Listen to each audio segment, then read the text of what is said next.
أعوذ بالله من الشيطان الرجيم. بسم الله الرحمن الرحيم. يسبح لله ما في السماوات وما في الأرض الملك القدوس العزيز الحكيم.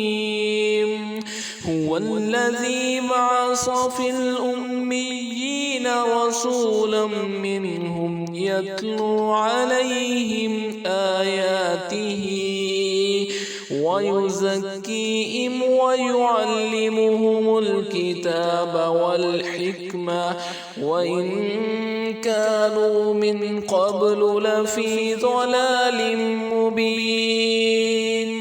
وآخر